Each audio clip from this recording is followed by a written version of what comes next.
Evet, herkese iyi akşamlar. Hepiniz hoş geldiniz. Hem yeni arkadaşlar hem de bizim eğitime katılan arkadaşlar için oldu bu yayın. Planlamamız bizim aslında eğitime katılan arkadaşlarımız için. Ekim ayından itibaren eğitimler açmıştık. 10 tane eğitimimiz oldu.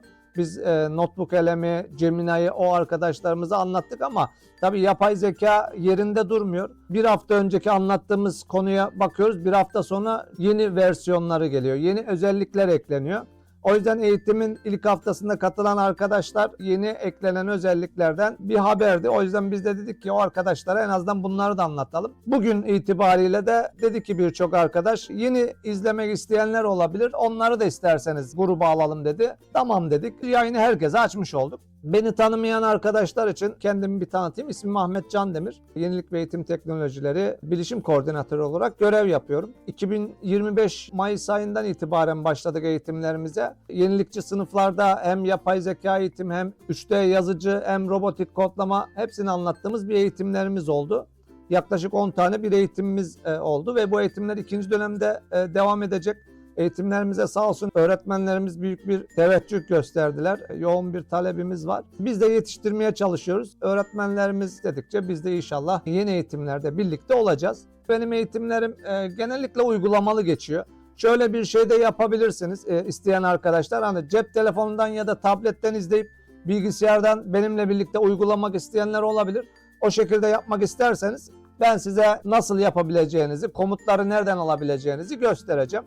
O zaman isterseniz başlayalım. Bugün Notebook Elem'den ve Gemini'den biraz bahsedeceğim. Gerek videolarımda gerekse eğitimlerinde Notebook Elem'i anlatmıştık ama Notebook Elem'e gelen yeni özelliklerimiz var. Notebook Elem'i açtığım zaman önceki çalışmalarımızda bir 2. Dünya Savaşı ile ilgili bir araştırma yapmıştık. Burayla ilgili kısa bir şey bahsedeceğim. Sıfırdan bir Notebook Elem içerisinde de yeni bir araştırma yapacağım ben. Yeni gelen özellikleri şu şekilde bahsedeyim arkadaşlarımıza. Daha önceden Notebook Elem içerisinde sesli özet, videolu özet, zihin haritası, raporlar, bilgi kartları ve test bulunuyordu. Bunların yanına infografik ve slide sunusu geldi. Aynı zamanda Pro versiyonuna da veri tablosu geldi. Şu an normal versiyonlarında veri tablosu gözükmeyebilir. Ama Google bir duyuru yaptı. Kısa zaman içerisinde de bu veri tablosunu diğer kullanıcılar için de ekleyeceğini bizlere söyledi. İnfografikte neler yapabiliriz? Slide sunusunda neler yapabiliriz? Veri tablosunda neler yapabiliriz? İsterseniz bunu adım adım görelim. Şimdi ben komutları Notebook Elem'in içerisine atarken sizlerin de atmasını ve kolaylıkla yazmasını sağlamak için biliyorsunuz bizim bir sitemiz vardı. Bilmeyen arkadaşlar için de söyleyelim. Google içerisine girdiğimiz zaman Google'a Zekatek yazarsanız Zeka Teknolojileri diye bir sitemiz var. Bu sitemizin içerisine girdiğinizde burada eğitimle ilgili, yapay zeka ile ilgili birçok verileri, birçok haberleri bulabileceksiniz. Yukarıda paylaşımlar linki var. Paylaşımlar linkine tıkladığınız zaman alt tarafta yapay zeka içerikleri şifreli giriş diye bir alan var. Şu an şifreli değil bu alan. Buraya tıklarsanız şu şekilde bir sayfayla karşılaşacaksınız. Burada şöyle altlara doğru indiğim zaman Google'un Notebook Elem ile ilgili bakın 3 tane açıklaması var. Google Notebook Elem 2. Dünya Savaşı araştırması, Google Notebook Elem İstanbul'un fethi ve stratejik deha, Google Notebook Elem Güneş sistemi ve uzay keşifleri diye. İsterseniz yeniden bir tane yapalım. Şurada İstanbul'un fethi ve stratejik deha ile ilgili bir prompt alanı geliyor. Bakın şuradaki promptu alıyorum. Şu şekilde. Şimdi buradaki prompt ne demiş? Biz ne istemiştik daha doğrusu? İstanbul'un fethinin sürecini detaylı bir şekilde anlatan bir ders notu hazırlamasını. Bu notun da içinde şunlar mutlaka olsun. Kuşatmanın gün gün ilerleyişini gösteren detaylı bir kronoloji. İşte Osmanlı-Bizans ordularının askeri güçlerinin asker sayısı, gemi sayısı, top sayısı, net sayısal karşılaştırması, kullanılan stratejiler ve sonuçlar. Şimdi bunu alıyorum. Buradaki komutumu kopyala diyorum ve Gemini'ye geliyorum. Gemini'nin içerisinde komut satırına bunu yapıştırıyorum. Şimdi ben bununla ilgili bana bir makale oluşturmasını isteyeceğim. İsterseniz siz internet üzerinden de PDF bulabilirsiniz ama ben bunu Gemini'ye yaptıracağım. Gemini de bunu gönder diyerek bana makale oluşturmasını istiyorum. Burada Pro sürümü var. İsterseniz buradan hızlıyı kullanabilirsiniz. Düşüneni de kullanabilirsiniz. Bura birazcık daha ileri düzey araştırma kısmı. Burada hızlıyı seçerseniz size daha hızlı sonuç verecektir. bakın şu an benim için bir makale oluşturuyor Gemini. Şuranın tamamlanmasını bekliyorum.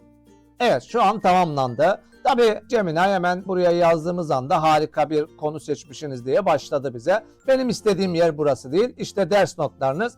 Benim istediğim yer şurası. İsterseniz bunu bu şekilde seçebilirsiniz. Kopyalayıp hepsini alabilirsiniz. Ya da en alta geldiğiniz zaman şurada bakın tıkladığınızda dokümanlara aktar var. Buradan dokümanlara da aktarabilirsiniz. Hatta şöyle bir özellikten de bahsedelim. Burada bakın dinle özelliği de var. Buraya tıkladığımız zaman bakalım ses size gelecek mi bilmiyorum ama. Harika bir konu seçimi. Defterlerinizi açın, arkanıza yaslanın ve tarihin akışının değiştiği o 53 güne odaklanın. Burada 3 noktayla indirilen ya da tamamlanan dokümanı da dinleme imkanı size veriyor. Ben şimdi şu şekilde alayım. Benim için oluşturulan metni kopyalayalım. Geliyorum notebook elemin içerisine. Baştan yapalım isterseniz. Notebook elemi açtığım zaman yeni oluştur diyorum. Şurada bakın kopyalanan metin denen bir kutucuk var. Buraya geliyorum. Metnimi buraya yapıştırıyorum. Bana Gemini'nin hazırlamış olduğu metni yapıştırdım. Ekle diyorum. Şu an metin içerisine ekleniyor ve bana bunun özetini getirdi. Notebook elemi belki hiç kullanmayan arkadaşlarımız olabilir. Onunla ilgili de çok kısa bir bilgi vereyim. Notebook elem dışarıya çıkmadan kendi yüklemiş olduğunuz kaynaklardan veri almanızı, soru sorarak içerisinde araştırma yapmanızı sağlayan Google'un yapmış olduğu çok güzel bir site diyebiliriz. En büyük özelliği Gemini'den en büyük farkı dışarıya çıkmıyorsunuz. Kendi içerisinde araştırma yapabiliyorsunuz. Notebook elemin içerisine de webde arama geldi burada ama isterseniz buradan da arama yaptırabilirsiniz ama en güvenilir yöntemi sizin kendi kaynaklarınızı bunun içerisinde kullanabilmeniz. Buradan sorular sorup cevap alabilirsiniz. Yan tarafta sesli özetler, zihin haritaları, raporlar, bilgi kartları bunların hepsini oluşturabiliyorduk. İsterseniz hızlıca bunları da oluşturayım ama bizim için önemli olan şuradaki infografik, slide sunusu ve veri tablosu. Önce bunlara basayım, daha sonra da şunlara basarak bunları oluşturmasını sağlayalım. İnfografiğin içerisinde şuradaki kaleme tıklıyorum. Peki infografik nedir? Aslında kaynaklardaki bilgileri görselleştirerek özetleyen grafiksel bir çalışma ortamı oluşturuyor bizim için. Yani uzun metinleri okumak yerine konunun ana hatlarını ve önemli verilerini tek bir görsel üzerinde hızlıca görmemizi sağlayan bir özellik. Yine tekrar bizim Zekatek sitemize geldiğimiz zaman infografik için zaman çizelgesi diyor. Şurada bir komut var. Kuşatmanın başlangıcından fethin gerçekleşmesine kadar olan olayları bir infografikte kullanılabilecek şekilde maddeli zaman çizelgesi olarak listele. Burayı kopyalıyorum. Geliyorum notebook elemin içerisine. İnfografikte bakın böyle bir kutu açılmıştı. Şuraya yapıştırıyorum. Buraya yapıştırmasanız, hiçbir şey yazmasanız bile ürete tıkladığınızda size bir infografik oluşturacaktır. Ama buraya ne yazarsanız size o kriterle ilgili bir infografik oluşturacaktır. İnfografiği burada yatay mı oluştursun, dikey mi, kare mi? Yatayı seçelim. Standart bir infografik olabilir. Ayrıntılı da isteyebilirsiniz. Kısa da. Dilimiz Türkçe olursa bize Türkçe bir infografik getirecektir. Şimdi ürete basıyorum ve bana infografiğin üretmesini istiyorum. Şu an infografik oluşturuluyor. Bu şimdi oluştururken biz farklı bir şey oluşturalım. Gelelim slide sunusuna. Slide sunusu da normalde yüklediğimiz belgelerden yola çıkarak başlıklar ve maddeler halinde düzenlenmiş bir sunum taslağı hazırlıyor bize. Sıfırdan başlamak yerine elimizdeki bilgiye dayalı hazır bir yapıyı sunarak sunum hazırlama sürecini büyük ölçüde bize hızlandırıyor. Çok güzel sunumlar hazırlıyor. Bir tek dezavantajı var. Sunumları değiştiremiyoruz. PDF olarak dışarı aktarabiliyoruz ama henüz bunun içerisinde değiştirme seçeneği gelmedi ama muhtemelen değiştirme seçeneği de gelecektir. Şuradaki bakın slide sunusuna tıklıyorum. Buraya da komutumuzu yapalım. Burada yine üret derseniz sizin için bir slide üretecektir. Ama biz belli kriterlerde üretmesini istersek şuraya bunu yazmamız gerekecek. Yine Zekatek siteme geliyorum. Bakın burada slide sunusu ile ilgili ben sizin için yine bir komut hazırladım. Sizler bu komutu yazabilirsiniz. Farklı bir şey yazabilirsiniz. Ama en azından bu komuta göre siz kendi branşınızla ilgili bir şeyleri değiştirebilirsiniz. Şuradan kopyalıyorum bunu. Geliyorum yine notebook elemin içerisinde. Bunu buraya yapıştırıyorum. Peki ne demişim, ne istemişim ben slide ile ilgili? Bu konuyu sınıfta anlatmak için 5 slaytlık bir sunum taslağı hazırla. Her slaytın başlığı, konuşmacı notları ve slaytta olması gereken görsel önerilerde olsun demişim. Slaytım varsayılan olsun, Türkçe olsun, ayrıntılı bir sunu olsun. Buraları değiştirmiyorum ve bunu da ürete basıyorum. Şimdi bu da üretecek. Hatta burada şunu da yapalım. Bunları üretince bakın zihin haritaları üretebiliyor sizin için. Zihin haritalarına basayım. Onu da üretsin. Onu da görelim nasıl bir zihin haritası çıkartacak. Çok kısa bir metnimiz var ama o metinle ilgili bakın hemen hızlı bir şekilde de oluşturdu zaten metin çok kısa olduğu için. Raporlara bastığım zaman dedi ki nasıl bir rapor oluşturayım? Eğer burada birden fazla PDF'leriniz varsa, YouTube linkleriniz varsa, web kaynaklarınız varsa onların hepsinden çok güzel bir rapor oluşturabiliyor. Mesela tarih analizi ile ilgili bir rapor isteyelim isterseniz. Burada da hiçbir şey yazmadan ürete tıklayalım. Bilgi kartları oluştursun bizim için. Bilgi kartlarında da kartımızın sayısını daha az, standart daha fazla diyebiliriz. Bilgi kartlarını kolay, orta seviye, zor diyebiliriz. Burada da hiçbir seçenek seçmeden ürettiğim bir görelim bakalım nasıl oluşacak. Yine testin kalemine tıklıyorum. Bakalım benim için bir test oluşturacak verdiğim metinden. Metinlerim çok kısa olduğu için muhtemelen oluşturma süreleri de çok daha kısa olacak. Burada şunu yapabiliyorsunuz tabii yine. Kendinize göre diyelim ki çok uzun yine bir metniniz var, PDF'iniz var. Burada PDF'in şu bölümünden test oluştur diye buraya yazarsanız size PDF'in içini araştırıp sadece o bölümden bir test oluşturacaktır. Hatta sesli özete basalım. Sesli özeti bu sefer kısa isteyeyim ben. Ayrıntılı bir sesli özet olsun. Bunu da oluştursun. Videolu özet diyelim. Burada da Nano Banana geldi bunun içerisine. Çok güzel bir şekilde grafikleri ve resimleri oluşturabiliyor. Yine burada açıklayıcı bir videolu özet. Türkçe dili. Görsel stilde istediğinizi seçebilirsiniz. Ben buradan geleneksel bir resim seçeyim. Resimleri güzel oluşturuyor gelenekselde.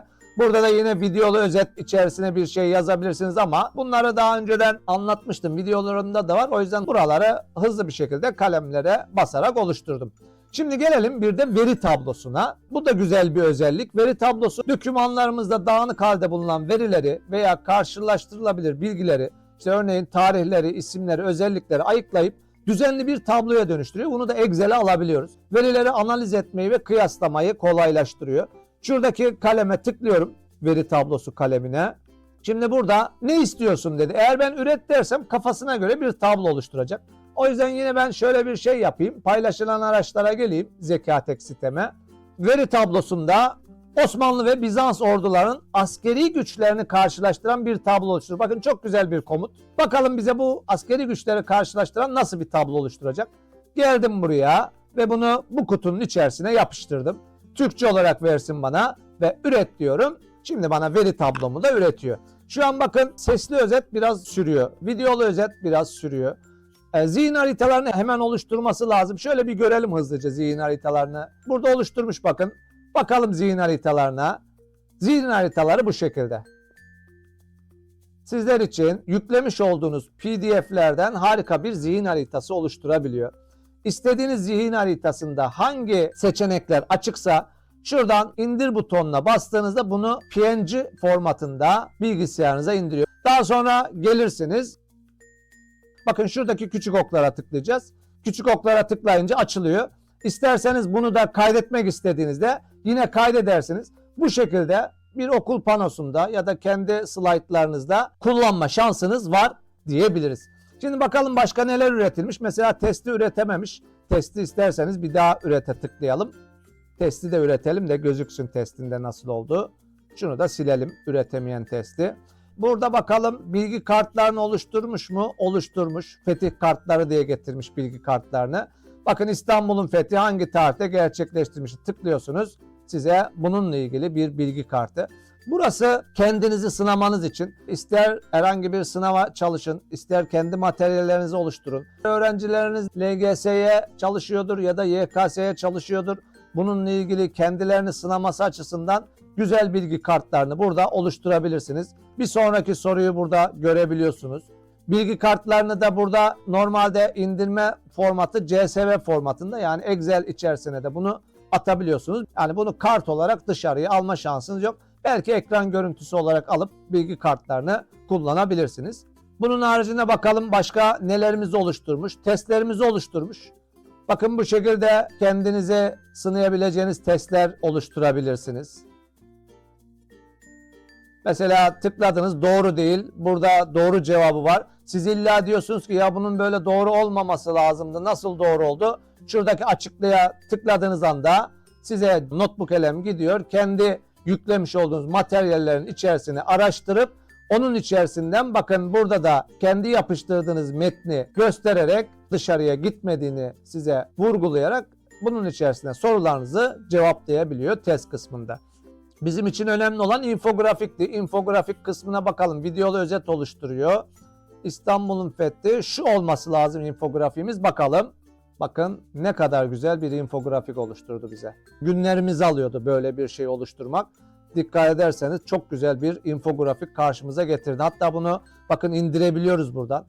Şuradan istemi görüp neye göre yazdığınız komutu da buradan görebiliyorsunuz. Bunu da getirmişler buraya. Daha önceden böyle bir özellik yoktu. Hangi komutla bunu ürettiğini buradan da görebiliyorsunuz bakın. Bunu da kopyalayıp not olarak alabiliyorsunuz. Şöyle indir diyorum bunu. Bilgisayarımıza indirelim. Güzel bir özellik. Bunu muhtemelen beğeneceksiniz ve devamlı kullanacaksınız diye düşünüyorum. Videolu özeti üretememiş. Tekrar bir daha tıklayıp şöyle hızlı bir şekilde en azından bunu da göstermiş oluruz. Şurada bakalım slide sunusu nasılmış. Slide sunusunu bir görelim. Yeni özelliklerden ikincisiydi. Çok güzel slide sunusu yapıyor burada da. Bakın oynatıyorum slide sunusunu. Büyük halde. Size de büyük gelecektir muhtemelen. Şöyle birinci sayfamız. İkinci sayfamız. Üçüncü sayfamız. Dördüncü sayfamız. Ve beşinci sayfamız. Görüntüler çok harika. Yerleşim çok harika. Yani bunun içerisini istediğinize göre düzenleme şansınızı komutla yapabilirsiniz. Tekrar komut verirsiniz. Prompt kısmında bu şekilde yap diyebilirsiniz. Bunu indirme şansımız var. Buradan indire bastığınızda PDF formatında bunu indirebiliyorsunuz. Yukarıda bakın PDF formatında geldi.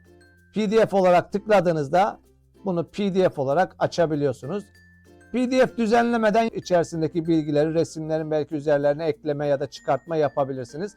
En azından bu özellik de yoktu. PDF olarak yükleme özelliği de geldi diyebiliriz. Veri tablosuna bakalım. Veri tablosunda ne oluşturmuş? Biz veri tablosunda ne istemiştik? Osmanlı ve Bizans ordusu askerlerinin güç karşılaştırmasını istemiştik. İşte size güç karşılaştırmalı bir veri tablosu geldi. Bakın ordunun özelliği, asker sayısı, İşte Osmanlı ordusu, Bizans ordusu, stratejik avantajlar, kritik savaş araçları, işte askeri sonuçlar. Kaynağı nereden aldı? Nereden aldı? Bizim yüklediğimiz metinden aldı. Eğer buraya çok daha detaylı bir kaynak yükleseydik çok daha detaylı bir veri verecekti bize. Nihayetinde biz de Gemini'ye dışarıdan araştırmış olduk aslında kaynağı. Hani Gemini'de bize bu kaynağı ne kadar güvenilir verdi orasını da tabii düşünmek lazım ama dediğim gibi bizim eğer map kitaplarımızda ya da güvenilir kitaplardan PDF'leri buraya yüklersek tamamıyla güvenilir kaynaklardan verileri almış oluruz.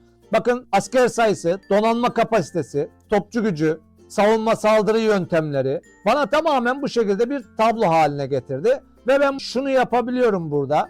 Yukarıda e-tablolara aktar seçeneği var. E-tablolara aktar seçeneğine tıkladığımda bunu Google e-tabloların içerisine aktarıyor.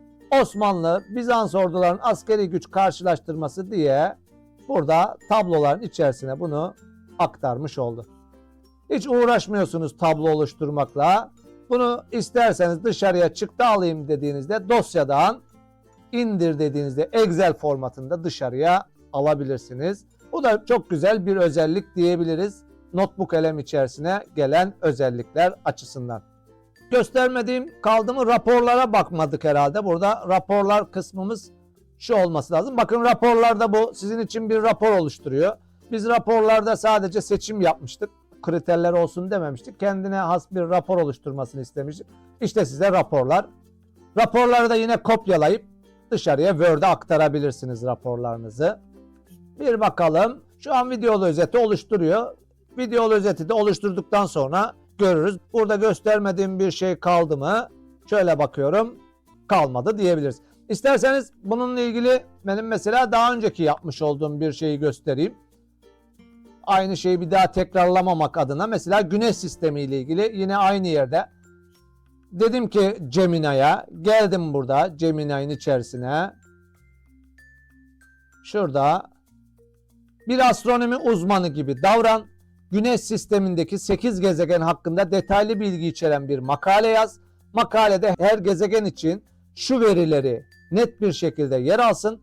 Güneşe olan uzaklık, ekvatorun çapı, kendi etrafında dönüş süresi, güneş etrafında dönüş süresi ve uydu sayısı. Ayrıca her gezegenin de temel fiziksel özelliklerini betimle dedim. Bu komut, bakın buradaki komut. Şu komutu siz alıp Gemini'ye yapıştırabilirsiniz.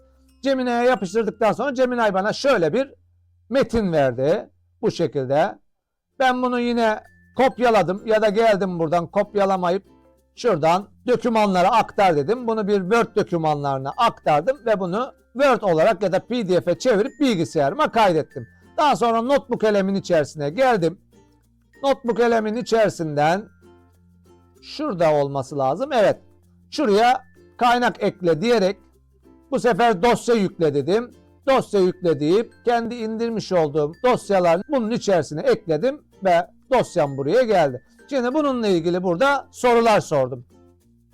Ne yaptım? Yine infografiğimi oluşturdum. Tıkladım. İnfografiğimde dedim ki burada Güneş sistemindeki gezegenlerin büyüklüklerini ve sıralamasını öğrencilerin akılında tutabilmesi için hazırlanacak bir poster, infografik için görsel tasarım önerileri sun dedim ve bakalım bana infografik olarak nasıl bir şey sunmuş görelim. Bakın çok güzel bir şekilde Güneş sistemini bana getirdi. Buradan indir dediğimizde yine bunu PNG formatında bilgisayarımıza indirecek. Bakın şurada çift tıklayalım ve şu şekilde tam ekranda da görmüş oluyoruz. Gerçekten infografiklerin çözünürlüğünü, içerisini çok güzel yapıyor. Bizim için, notebook elemi kullananlar için büyük bir nimet diyebiliriz. Bunu öğrencilerimize de en azından aktarıp öğrencilerimizin de bunu kullanmasını söyleyebiliriz. Pro versiyonunda tabii daha çok yapabiliyorsunuz bununla ilgili. Günlük olarak belli limitleri var normal versiyon ama normal kullanıcılar için de bu bizim için yeterli nihayetinde. Mesela burada ben slide sunusu oluşturmuşum. Bakalım slide sunusunda da nasıl bir sunu oluşturmuş onu izleyelim isterseniz. Şu şekilde bir sunu. Bunun komutuna bir bakalım. Komutu neymiş? İlkokul seviyesi için Güneş sistemini tanıyalım başlıklı eğlenceli bir sunum planı hazırla. Gezegenlerin en ilginç özelliklerini, örneğin halkaların efendisi, slide başlığını yap. İşte Yüzüklerin Efendisi'ni, Halkaların Efendisi gibi. İlkokul seviyesi olduğu zaman birazcık daha böyle çocukların seviyesine inmek gerekiyor. Bakalım Halkaların Efendisi'ni yapmış mı bizim için?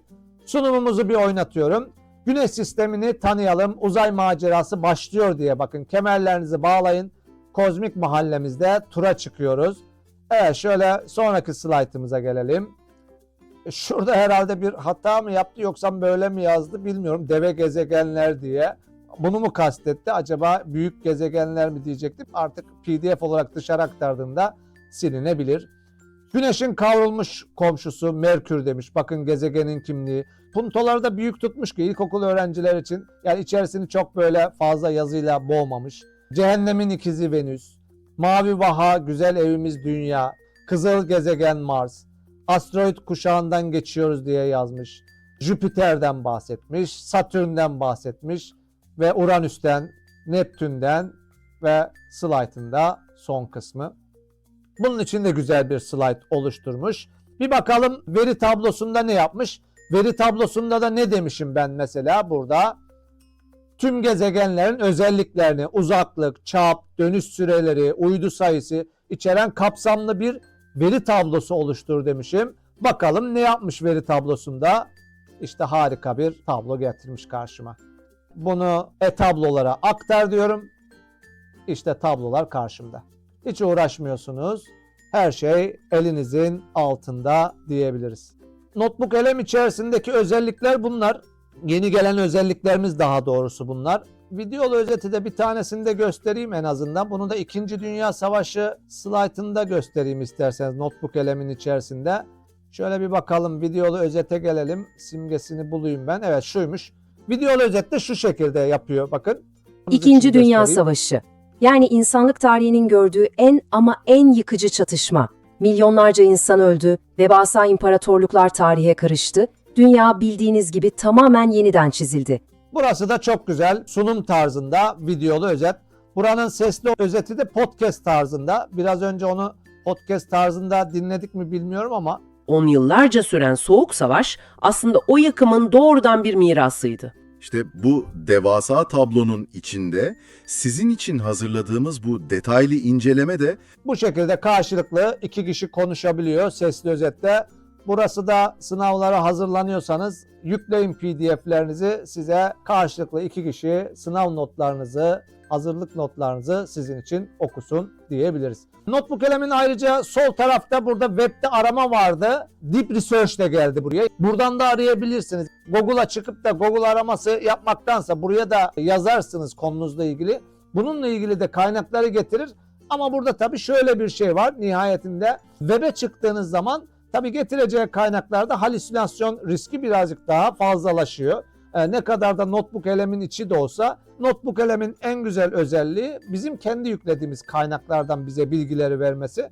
O yüzden sadece güvenilir olsun istiyorsanız kendi kaynaklarınızı araştırma yapmanız yeterli diyebiliriz. Notebook.LM'in özellikleri bunlar.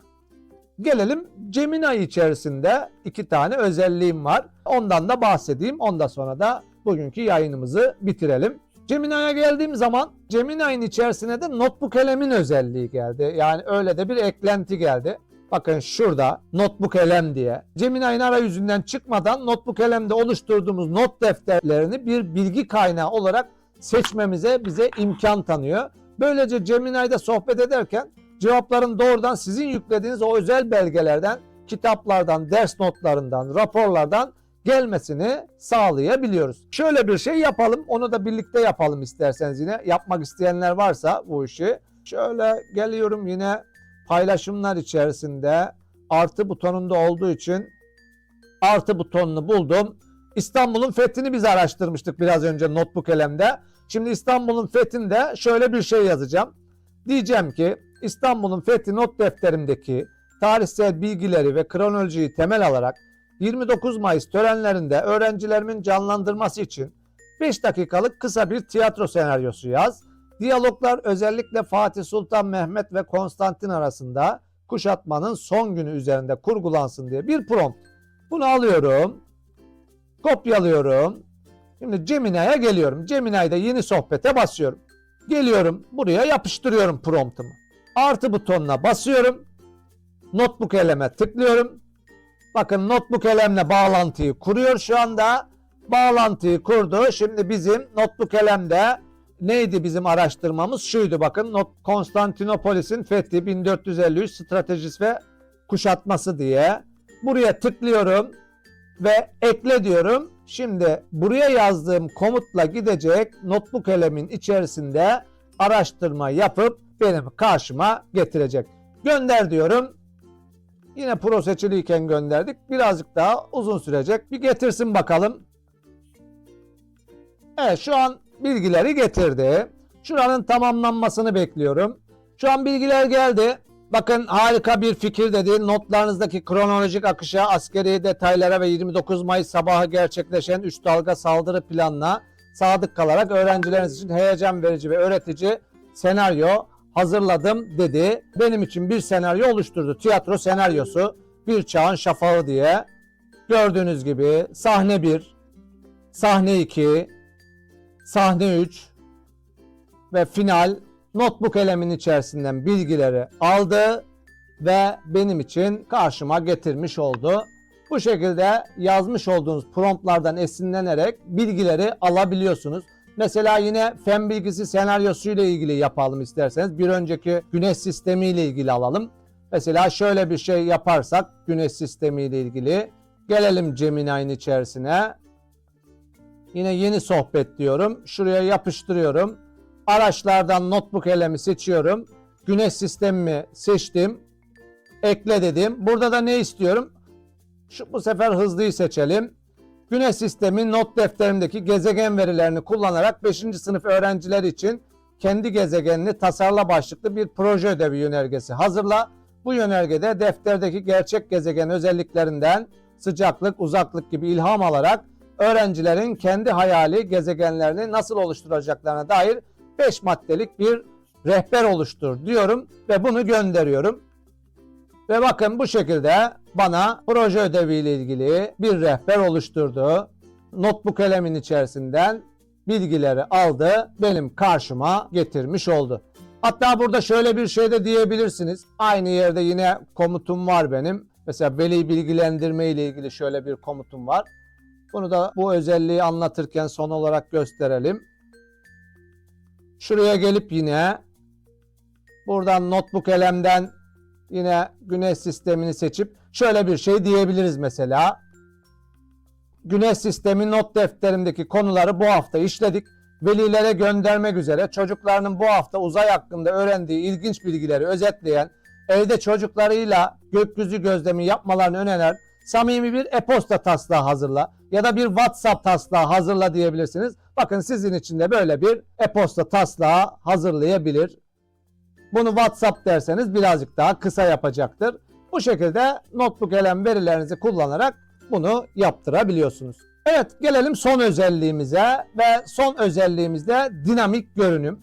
Bu da yine Gemini'nin içerisine gelen bir özellik diyebiliriz. Dinamik görünüm verileri ve planları statik bir metin yerine üzerinde değişiklik yapılabilir, etkileşimli bir formatta interaktif bir grafik veya düzenlenebilir planlama tablosu şeklinde yapabiliyor dinamik görünüm.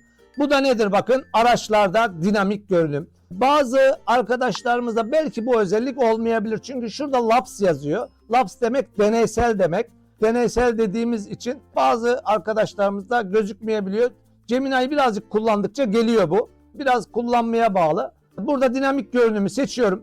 Yine Zekatek sitemizin içerisinde dinamik görünümün promptlarını şöyle bir bulayım bakalım. Orada mesela şöyle bir şey yapalım. LGS, YKS kampı için bir dinamik görünümle ilgili prompt alayım. Hatta promptu yapıştırdıktan sonra okuyayım. Çünkü onu yapması biraz sürüyor şöyle. Geliyorum Gemini'nin içerisine. Bunu yapıştırıyorum buraya. Alt taraftan şuradaki araçlardan dinamik görünümü seçiyorum. Ve dinamik görünümde hatta daha iyi olsun diye buradaki Pro'yu seçelim. Dinamik görünümü bize daha güzel oluştursun. Ve şurada gönder kısmına tıklıyorum. Şimdi ne yapacak onu bir görelim. LGS'ye hazırlanan 8. sınıf öğrenciler için son 2 ayı kapsayan matematik ve fen bilimleri ağırlıklı yoğunlaştırılmış bir çalışma kampı programı hazırla. Haftalık odaklanılacak konuları, deneme sınavı günlerini ve motivasyon etkinliklerini içeren 8 haftalık bir plan olsun demişim. Bakalım benim için bunu oluşturuyor şu anda. Gelmeye başladı. Şuranın tamamlanmasını bekliyorum. Burası da çok güzel bir özellik. Burayı da seveceksiniz. Evet, saatleri oluşturduğu gün ve saat var. Bakın sınavın tarihini buraya hazırladı. Ve şu an tamamladı. LGS 2026 kampı 144 gün 12 saat kaldı dedi. Son 2 aylık bizim için bir program yaptı. Buradan bakın bunları işlediğiniz zaman işaretleyebiliyorsunuz. Şu konuları işaretledim diye. Burada kampın tamamlanma yüzdesini gösteriyor size. Diyelim ki şu konuyu işledik. Harika bir şey oluşturdu bizim için. İkinci haftaya geldik. Örnek günlük rutin dedi. 7.30'da kalk. Şu saatlerde şunları yap. Bizim için çok güzel bir şey hazırlayabiliyor böyle.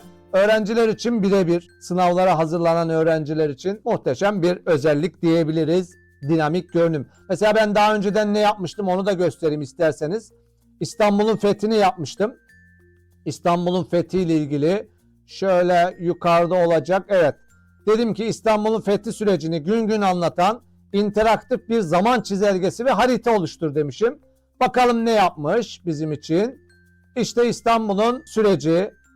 Kuşatma başlıyor 6 Nisan. Tıklıyorum, bakın haritaların üzerinde yerini gösteriyor size. Yani Sultan'ın otağı, otağını kurduğu yer. Bakın Sultan buraya kurmuş otağını. İlerliyorum.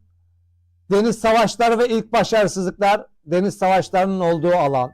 Papa'nın yardımı ve moralin çöküşü, bakın nerede? Yenikapı Kumkapı'nın arasında. Gemilerin karadan yürütülmesi, işte size rotayı çizmiş.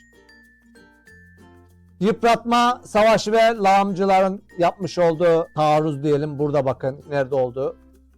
Burası Balat tarafı mı? Herhalde evet, Balat tarafı. Büyük hücum ve fetih.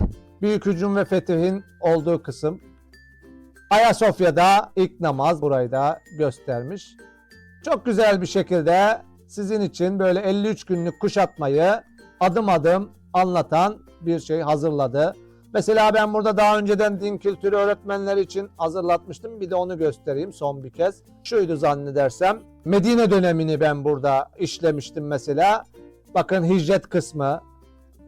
624 yılı Bedir Savaşı'nın ilk büyük imtihanı, Uhud Savaşı, Hendek Savaşı, görseller de çok güzel. Hudeybiye Anlaşması, Mekke'nin fethi. Evet, bu şekilde böyle. Dinamik görünüm çok güzel. İnşallah herkese zamanında gelir.